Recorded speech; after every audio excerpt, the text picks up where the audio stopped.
Hello, everybody. Niel Hiscox with Canadian Auto Dealer. Today, we're introducing a new segment that's going to be an ongoing series in our video interviews called Tech Talk. And the goal with Tech Talk is to start to provide a little bit of background on some of the terminologies, the forces, the directions that are driving all of these different things impacting our industry. We hear an awful lot of different terms used in different discussions, things like machine learning, artificial intelligence, and often without context or definition or enough of an understanding of what these things are to really be able to apply them to our own thinking. And so with that in mind, Canadian Auto Dealer is launching this new series, Tech Talk. And with it, we're going to be bringing a range of different experts, automotive and outside automotive, who are going to help put a little bit of meat on the bones of some of these different forces at work. So I'm very pleased to kick that off today. Our first guest is Geoffrey Hunter, who is Director of Data Science with UBERFLIP. And I'll let Geoffrey tell us a little bit more about that.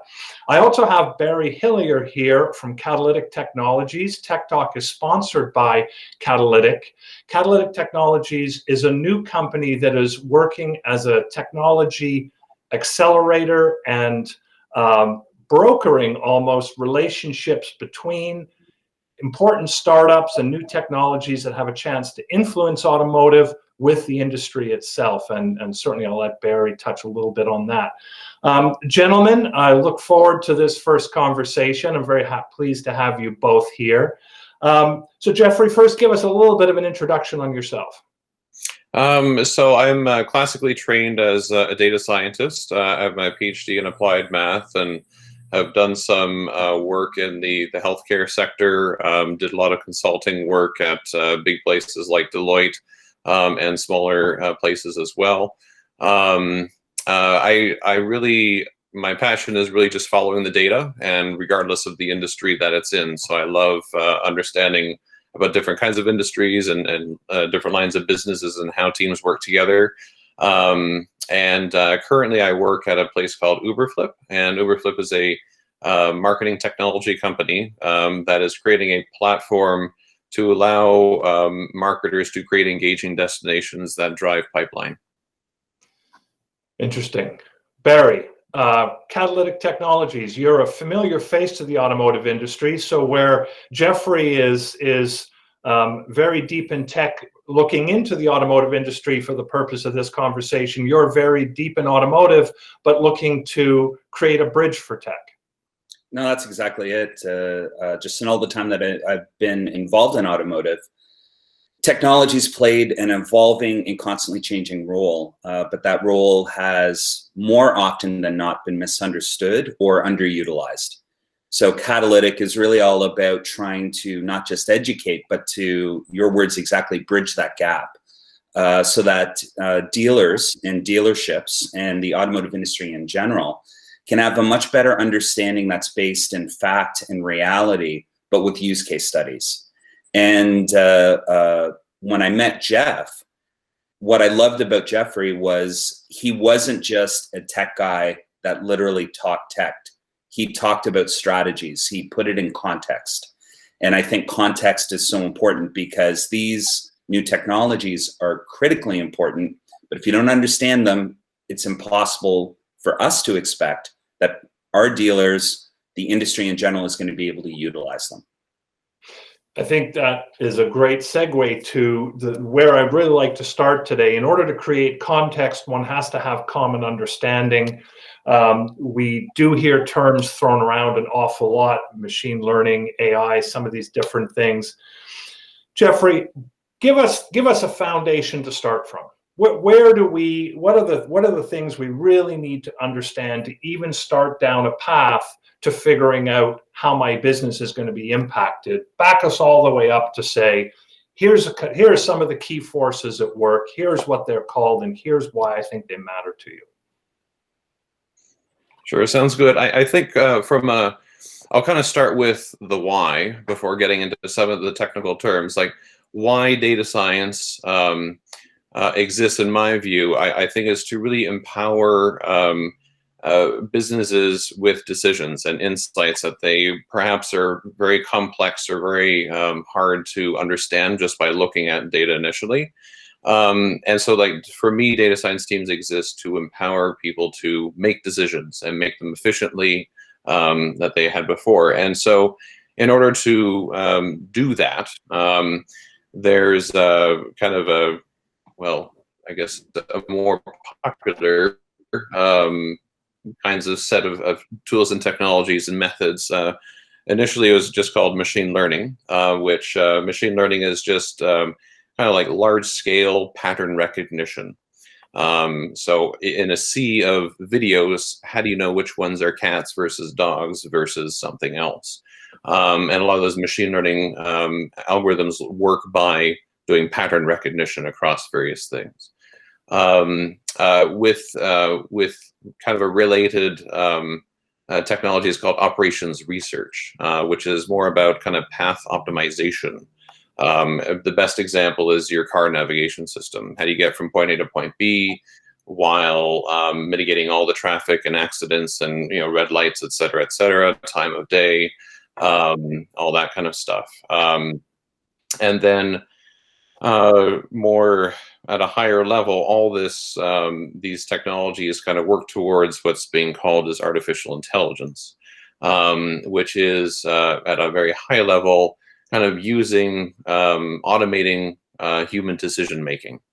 And of course, how we do that is with machine learning, with operations research, and a couple of other things as well. And then another term that's also discussed quite a lot is deep learning. And deep learning is a subset of machine learning. I would informally call it a really hard branch of machine learning. But it shows a lot of, but deep learning has been the reason why we are now talking about self-driving cars and seeing them on the road. That it lends a whole new level of sophistication that previously was not really possible with the simpler methods. One of the things that that seems to me is, on the one hand, we hear a lot and read a lot about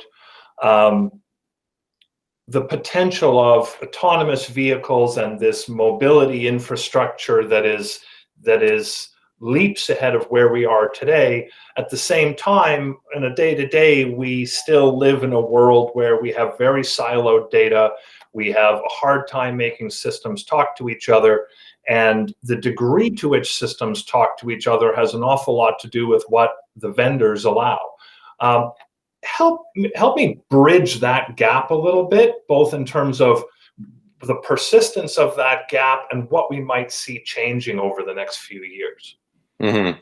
I guess key to any kind of, you know, the workflow of a data scientist is to be able to tap into one and often multiple different data sets, and at the very least join them together and see what kind of new insights we can get.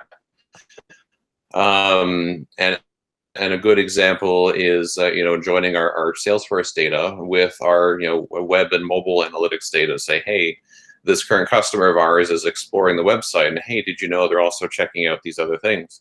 They might be interested in, you know, buying something new or upgrading or things like that. And so there's a lot of really unique insights that can be derived with just joining these large data sets together. And as simple as that sounds, it's actually quite complicated to do, because there's a lot of technology, both legacy and newer methods. How do we integrate all these systems together? How do we have an understanding of what's in the database? How do we get permission, regulatory things, and whatever else to do all this kinds of stuff? And so it can be quite challenging from a technical and from a, I guess what I'll call administrative or legal kind of perspective as well. But I think that's one of the unique opportunities, is that because there's been so many challenges around that, that, hey, you know, some companies, as they move forward, they're thinking with a data first mentality. And I think that's one of the kind of key cultural shifts that's happening across all businesses today, automotive and elsewhere. It's just that people are, as they about doing things are saying, well, I'm over the course of me doing my function, I'm going to be essentially generating a bunch of data. How can I easily share that data with someone else? And how can we join our insights together?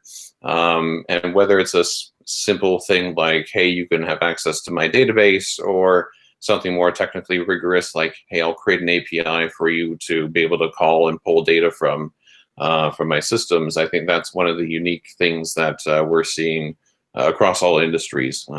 Yeah. Geoffrey, does that pose any issues with privacy issues, some consumer worries? I know dealers often talk about some of the concerns that they have, but what are your thoughts on how you can mitigate that when you're starting to bridge all of these systems together? I think privacy is one of the most critical foundational things. When I hire someone, the first thing that I have them do is read our privacy policy and understand our privacy practices. And I'm like immovable on that. And so I think privacy is the foundation of how in spirit we should be responsible about rolling these things out. And so within that big umbrella of privacy, there are some legal frameworks like GDPR and the Canadian privacy policies and HIPAA and other things like that that govern kind of some more granular specifics around the right as a customer. Can I have a right to my data? What kind of information do you have on me? How are you using it? The explainability of things. But also it impacts on a much more technical level the data science teams and how they roll out solutions, that they want to make sure that if we approach problems with a very product mindset, that we can bring the user as part of that journey and build an intelligence that they are comfortable with. I think we're all okay with, for example, car navigation systems of like Google Maps. We trust that. But if that solution was just imposed on people and their paper maps ripped away, then there wouldn't be as much trust around that solution. So I think privacy and product adoption kind of go hand in hand, in addition to the regulatory frameworks that kind of govern the more specifics around what kind of information can and can't be shared. One of the things that's been a real issue and point of discussion, certainly in the automotive industry and from the standpoint of a retailer, is data ownership. Who owns the data? So who gets to make decisions about how it's accessed? And I think that's probably going to continue to be a challenge. What are some of your thoughts in terms of what you see in different sectors and different types of industries and areas over how data ownership is overcome as a roadblock? Yeah, I think one of the groundbreaking legal frameworks that came into place regarding that is GDPR. And it primarily in the EU, but basically it governs a lot of general practices around who owns the data and the right for someone to see their data and how quickly someone has to turn around and say, okay, here's the data. It's an easily consumable format as opposed to distributed all over the place, that kind of stuff. So that was very groundbreaking in the sense that, because not only did it affect the EU, but also every global company, which is a lot, is impacted by that. Even at UBERFLIP, we are impacted by GDPR because there are going to be visitors that visit websites and they're in the EU. So we have to be GDPR compliant right off the bat. And so an understanding of not only GDPR, but other privacy policies is really important. In addition to, once you're familiar with them, there's an understanding of how do we solution that? Can we natively build privacy into the product so that we never have to worry about it? So that's never a human administrative thing, that it's an automatic, you opt in or opt out, or you click a button, say, hey, provide me my data. And when you go in, for example, to like Facebook and Google, there are options there where you can dig around and say, okay, please provide me all the data that you have on me. And you literally click a button, and then you might have to wait 24 hours or something. But that level of convenience is necessary because of things like GDPR. And I think a lot of the worries and opportunities around all the regulatory and privacy things can be mitigated with a privacy first responsibility to how we roll solutions out, so that we never have to worry too much about it, but still we have to be mindful of it. I'd like to touch on, and I'm going to throw this one to you, Barry, a phrase you used, a data-first mentality. One of the things, use a simple example, Fitbit has got us all trained that we're supposed to be doing 10,000 steps a day. And there's lots, we could talk about how one changes mindset and habit. Barry, you've been selling technology into the automotive industry for a long time and in a number of different capacities. Barry, you first, but then Geoffrey, I'd be curious to hear your thoughts too. How does one create a data-first mentality to be placing the priority and the level of thought on this stuff that one should? It's a really good question, because I think historically the industry hasn't had a data-first mentality. I've been involved in a lot of projects over the years with manufacturers and dealers just trying to clean up the data. And it's been an afterthought. And a lot of it has been because you've had a patchwork of multiple systems. The way that the databases have been set up has been very different. So you can't structure all the data in a way that ideally you would like, especially if you want to get insights with it. And the other aspect, I think, to this really relates down to two things. One is having a sense of just education and understanding of what are the implications to the business, to customers. And then the other aspect is the training to be able to utilize your entire workforce so that you can simply engage in being able to take more and more data in, but to do it in a way that isn't going to cause you multiple problems down the road. And that's where I think individuals like Geoffrey really come in, because I have to believe that this isn't just the automotive industry that has this issue. Geoffrey, what are your thoughts? Yeah, and I think I'll add on to that. Those are great points, Barry. I think one of the devices I use to kind of facilitate a data-first understanding is asking business leaders, what kinds of decisions and questions do you have over the course of your day? Not necessarily think about what data do you need, but just what information, what decisions are you tasked with on a day-to-day operation? And wouldn't it be nice if, for example, someone just walked into your store and you knew exactly what they wanted to buy or what they're interested in? I don't think we'll ever get to that level of intimate understanding, at least in the short term. But at least kind of understanding a little bit of that kind of futuristic understanding of things. And so I think by focusing on the business questions that motivate things, I think that that an understanding can be created, like, hey, if we had information about who our customers are before they even entered, wow, that would make my job easier, faster, better, more efficient kind of thing. So I think one of the devices that I use is focusing on the business questions, and then looking putting my technical hat on, looking at all those different data sources that we can marry together to surface those insights to the business users. And I wish I could show you, record some of the previous conversations I've had over the course of my profession and stuff. But when someone can just tap into, I just want to search for who are my customers, what are they interested in, et cetera, like a single portal of information, of insights like that, they go, oh my God, I didn't know this could be possible right now today. And I'm like, well, yeah, I can. And so that's the impact of the data first kind of organization moving forward. So imagine there's some risk that we've gotten so used to not being able to do some things up until yesterday, it doesn't occur to us we might be able to tomorrow. Mm-hmm.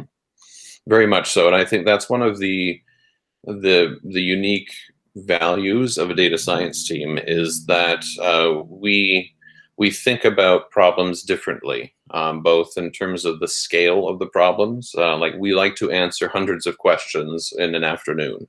And so we think in that kind of scale, and we operate the data in that kind of scale. And so when we hear about other problems that people have, we always kind of view their how to solution that problem through a very different lens than what was traditionally done.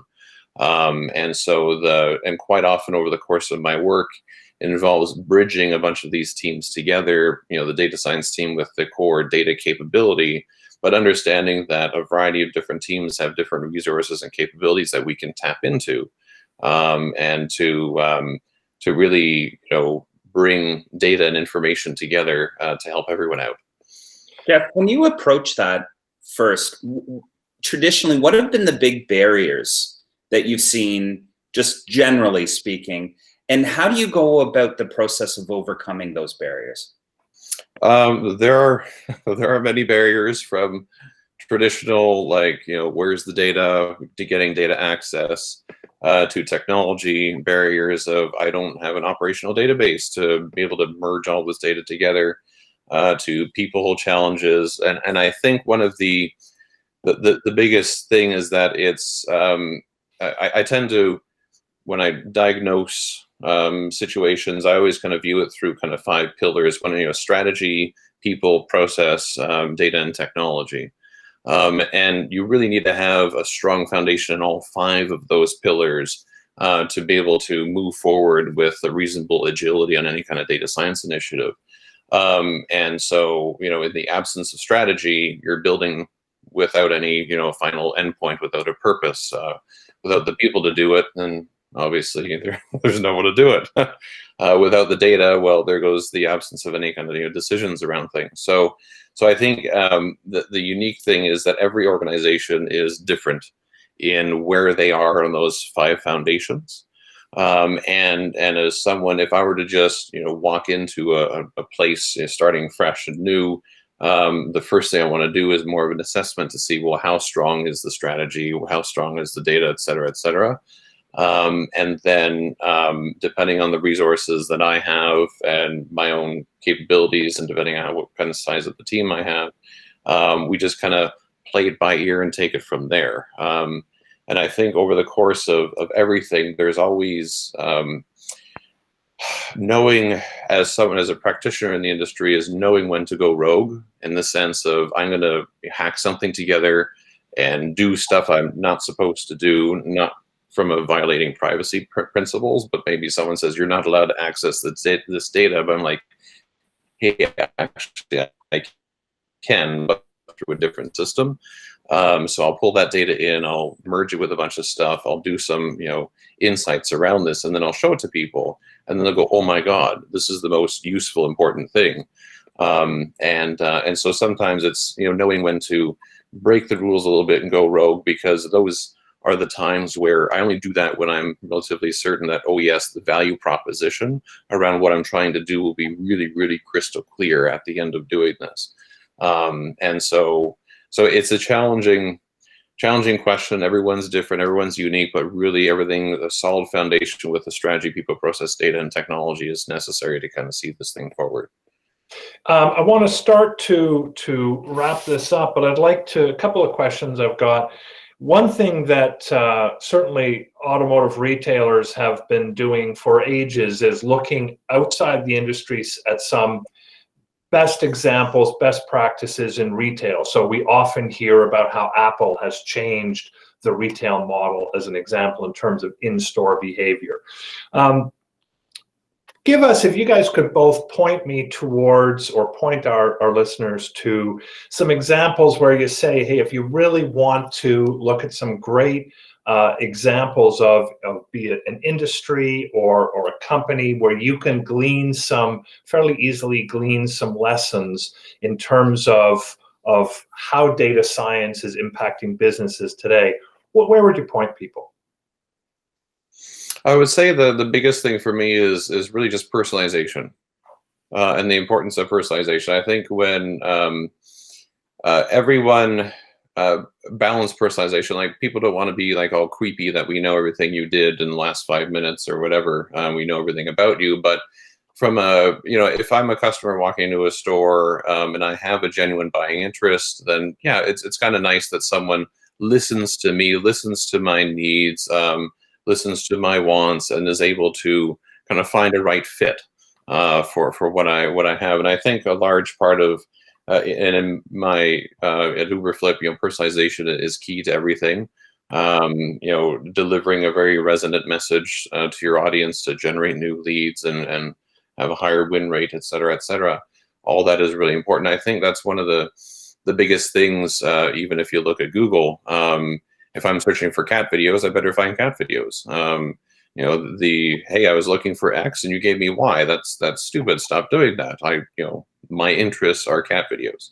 And I think data science is uniquely positioned to surface those insights for people, because we work across different databases, different technologies, different systems, and we bring all this stuff together, and we can answer very unique questions in doing so. Barry, where do you look for inspiration? I hate to say this, but I look outside of the automotive industry, which is kind of what started a lot of this, because I think other industries have really adapted, and they're looking very much at how technology can be something that operates as a positive force for their business and for their industries. When we were talking earlier, Geoffrey had forwarded to me some interesting McKinsey articles, and one of them was currently in automotive industry. There are about 500 companies currently working on data and machine learning and AI related technologies for the automotive industry. 97% of them are being funded outside by non-automotive investors. And so what that tells me is there's a huge opportunity for the industry in this area, and they're just not taking advantage of it. So I think hopefully the inspiration of what other people are seeing can be something that can become shared and equally inspiring by the people that, for instance, are watching this video, because I'm highly excited about the next 10 years. And I think that the inspiration is coming because I'm seeing how so many of these technologies have rapidly evolved in the last 5 years.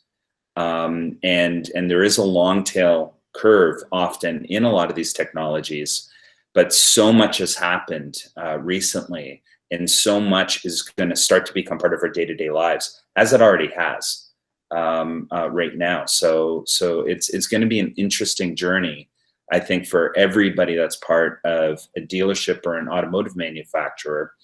And I really hope that they take part in that journey. I think that's a great way to finish it up for now. Thank you both very much for the first of what I think will be an interesting series of discussions, trying to be a bit tech first and not just data first. But I thank you very much, and I look forward to the next one. Thank you. Thanks, Niel. Thanks, Geoffrey. Okay, this is Niel Hiscox signing off for Canadian Auto Dealer. We will see you all soon.